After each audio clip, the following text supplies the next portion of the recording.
The citizens of Prague knew the full meaning of occupation by force. The Russians, while supposedly their allies, were not wanted. The fighting spirit of many Czechs was aroused. They retaliated against overwhelming power. But it showed the free world, and Russia too, that their desire to shape their own destiny was stronger even than the heaviest tank or the biggest gun. This was the scene 3 days ago, when during the night of 20th and 21st of August, Soviet tanks rolled into Czechoslovakia and by morning were in the capital, Prague.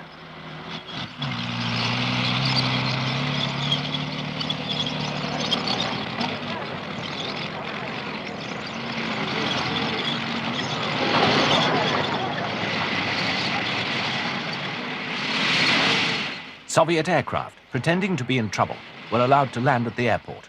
They seized it. Units from East Germany, Hungary and Poland have joined the invasion of their ally.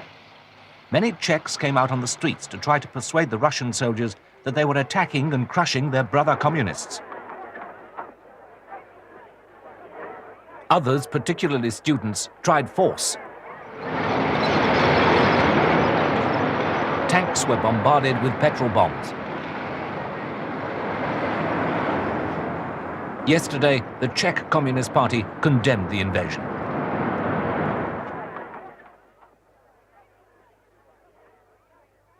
Those who remember 1939, when German tanks and troops took over this country, have coined a slogan. 6 years we waited for your help. 20 years we were friends with you. For 1,000 years, we will hate you. We don't want to live on our knees.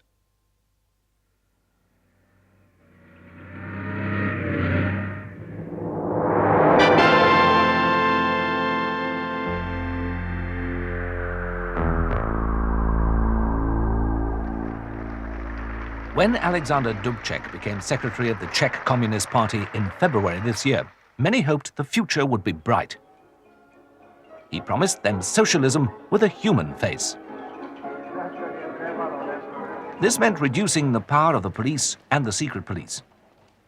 It meant allowing people to pass freely across the state frontiers.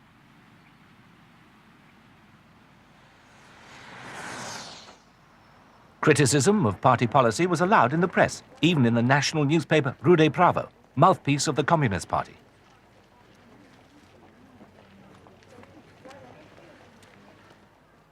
And as a British television team, World in Action, found last month, radio and television too have found a new freedom in the last few months.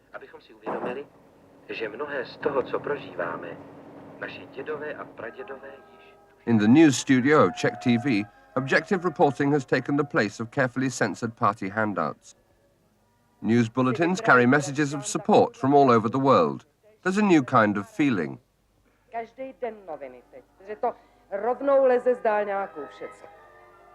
They are still careful, but no longer dull. Socialism with a human face has also meant accepting the right of socialists to form political groups outside the Communist Party, as World in Action found in July. A remarkable political event took place in Prague. World in Action filmed the first mass meeting of a new political organization called the KAN. We were witnessing the birth of an opposition party in a communist state.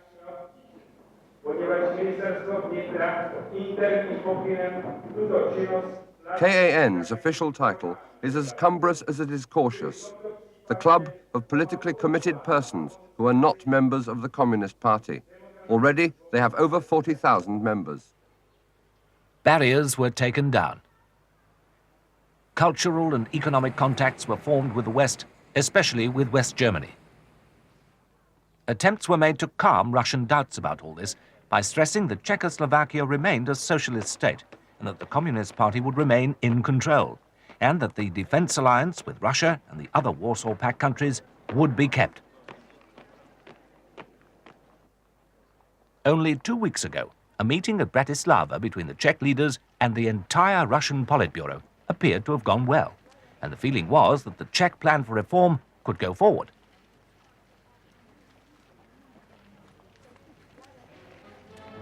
This was the scene when Dubcek returned to Prague and faced the world's press and cameras. Western and Czech journalists clamored for statements. Dubcek and his team had achieved a kind of success which had set not only their own country but the rest of the world on a firm path to peaceful coexistence. The Russians, through their attitude, had won considerable prestige with the West. Communism, it seemed, was at last unbending. The Cold War had lost a lot of its iciness when just a few hours earlier the Russian leaders had taken leave with warm farewells, smiling, carrying flowers of friendship, and with kisses for their Czech comrades. But so soon did the smiles disappear, the flowers wilt, and the kissed cheeks turn away.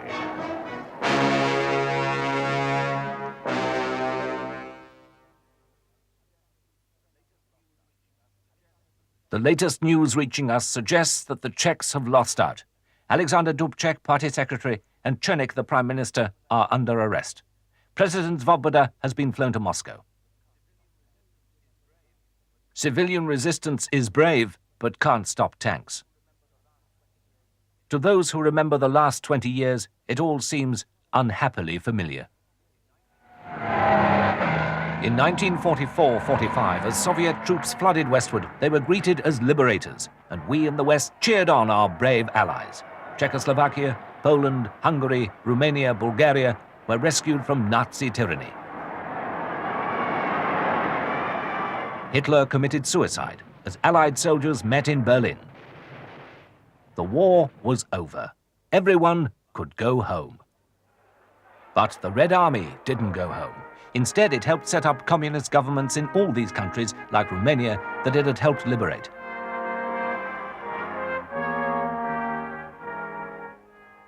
Indeed, Yugoslavia already had a communist government in 1945. Albania and Bulgaria became communist in 1946. Poland, Hungary and Romania in 1947, Czechoslovakia in 1948, and East Germany in 1949. To many it seemed that on the other side of an iron curtain, Nazi tyranny had simply been replaced by Soviet tyranny, as Churchill put it in 1946. From Stettin in the Baltic to Trieste in the Adriatic, an iron curtain has descended across the continent. Behind that line lie all the capitals of the ancient states of Central and Eastern Europe. Stalin, who so recently had been our brave ally against Nazi Germany, now appeared in even greater danger than Hitler had been. Then, in March 1953, Stalin died. And the extreme and harsh policies of Stalin seemed to have died with him, as Lowe, the British cartoonist, showed. There was an early spring clean by Khrushchev, the new Russian leader. With the reins now in his hands, Europe, even Eastern Europe with Russia's satellite states, began to relax. In 1956, Khrushchev publicly criticized some of Stalin's policies. Political prisoners were released. Some had been held since the 1930s. Improvements in living standards were promised. A policy of peaceful coexistence with the West was announced. This was called the Thaw.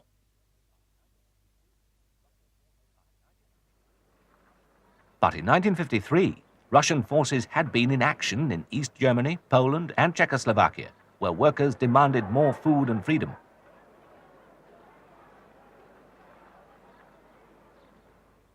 In Poland in June 1956, through a series of strikes, the Poles managed to get the Russians to agree to Polish national communism. There followed a similar demand in Hungary in October 1956, and they even threatened to leave the Warsaw Pact. This time, it led to a Soviet invasion.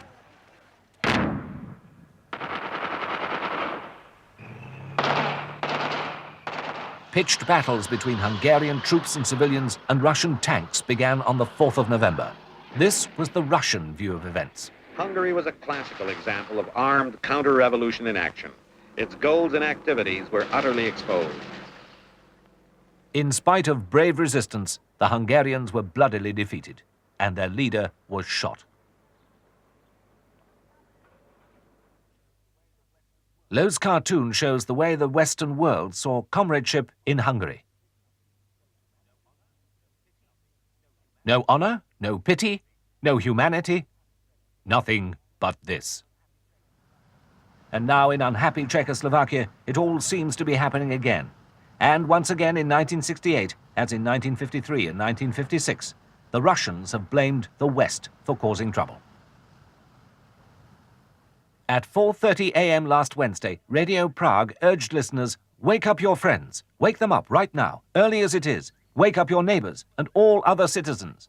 In a few moments, Czech radio will broadcast an extremely important announcement. The announcement followed. Comrades in the Czech Communist Party asked for military help from the Soviet Union because our country was threatened by counter-revolution and anti-socialist groups who were working with outside forces.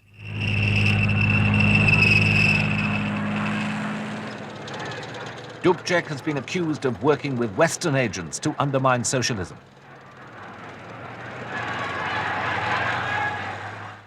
The Russians have made a big display of the supply of weapons they say they've found.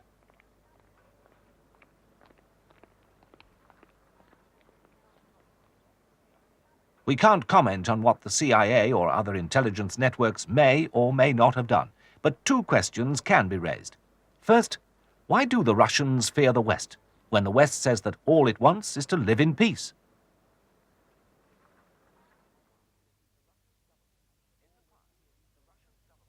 In the past, the Russian governments have always feared invasion from the West, as they still do today. After the Bolshevik Revolution, the territorial shield they had built up was lost. After 1945, the chance came for Soviet Russia to rebuild the shield and extend it. Land was annexed along the western frontier. Stalin couldn't risk really free countries along his frontier, so communist governments were set up, forming satellite states, an Eastern Bloc. In the West, all this was watched with horror and alarm. Where would it stop? Were Stalin and communism about to take over the world? In 1946, Churchill warned.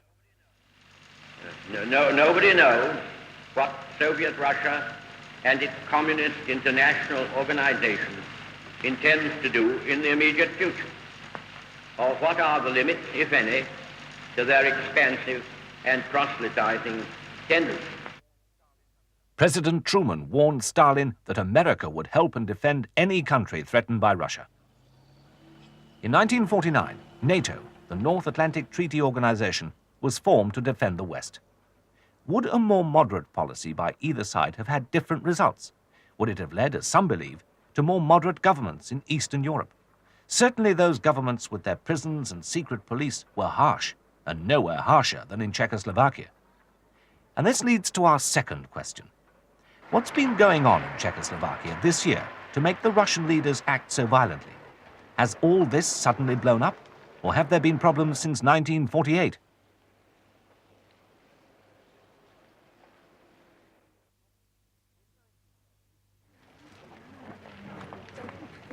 In 1948, Soviet and communist control over Czechoslovakia was secured by a brutal takeover.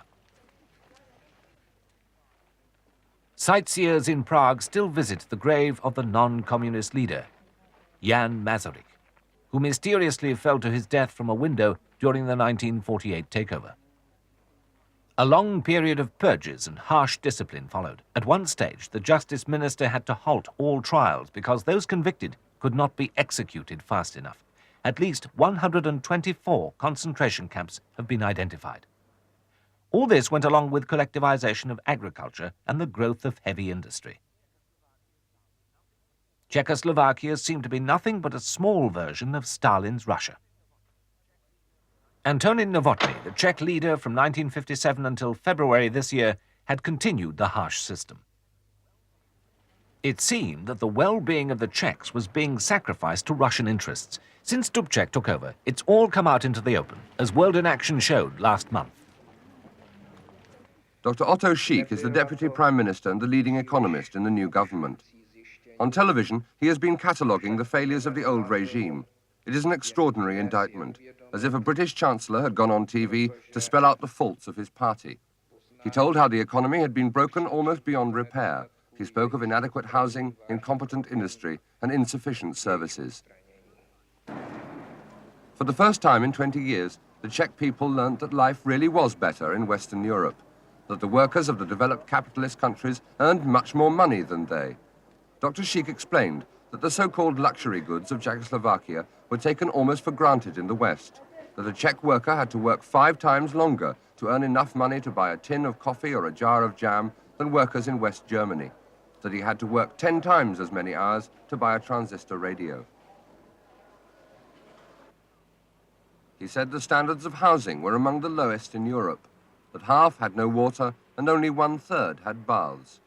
He pointed out that in the last 10 years there had been 800,000 legal abortions, and the most common reason was lack of accommodation. That there was an 8-year waiting list for houses, and that in Europe only Spain and Portugal built fewer. But here's the Russian view of Dr. Schick and his broadcast. In his television appearance, he blackened everything that the Socialist Republic had ever achieved. The World in Action view was... The scars of mismanagement are apparent everywhere. Prague has all the minor symptoms of a great city on the verge of collapse. Lifts frequently don't work, the telephone system is erratic, there are mysterious shortages of common food and drink. Even the simplest services, such as taxis or laundries, are difficult to obtain. Everything and everyone seems to be working at half strength. Pressure was put on Dubcek to slow down the changes. Here's the Russian view. At the end of July, the Communist Party leaders of Czechoslovakia and the Soviet Union met in Cherna nad Tisa. It was necessitated by the alarming events in Czechoslovakia and in the interests of strengthening socialism in Europe. On August 3rd, the Bratislava Conference of Warsaw Pact countries opened.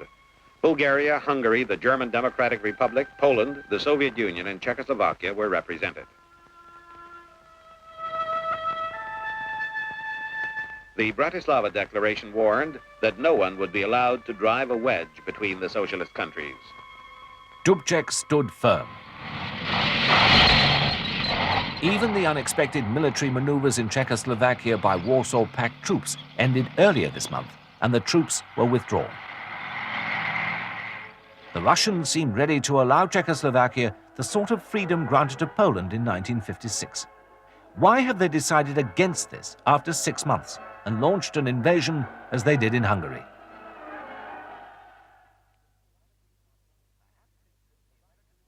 Perhaps it's as the American cartoonist Peb shows, the Russian leaders are tightening their grip in case Czech-style freedom spreads to other parts of the Soviet Empire, even to Russia itself. Some observers suggest that in spite of Dubcek's promises to remain loyal to the Warsaw Pact, the Russians are afraid that, like the Hungarians in 1956, the Czechs will desert, and NATO will leap in. Gestures of support from the Yugoslav leader Tito and from the Romanian leader Ceausescu won't have helped Dubcek, for the Russians don't trust them. In February, the Russian leader Brezhnev said, "There is not and cannot be any question now of the leadership of the communist movement from any one center. Every party decides its own political course without assistance and completely independently." Does he still mean this? Are the Czechs to be allowed their own road to socialism? Or will they still have to live on their knees? As we watch our television pictures, listen to Ed Shields' report from Moscow. The Russian people aren't learning very much about how their boys at the front are doing from Soviet television. Not that TV isn't involved in the Czech situation. It spends hours on the subject every evening. But it'd be hard to tell there were Soviet troops occupying a neighboring nation. Instead, television puts on its most serious-voiced announcers to read the entire text of the wordy Communist Party communications which have already appeared in the newspapers. Then the weighty commentators say the same thing in a slightly different way. Then the cameras go into the factories and industrial organizations and show them mass meetings of workers listening to another version of the explanation of Czechoslovakia. And finally, they raise their hands in approval of the party line. It's all important to the party in justifying its move into Czechoslovakia. But as television news, it's for the history books.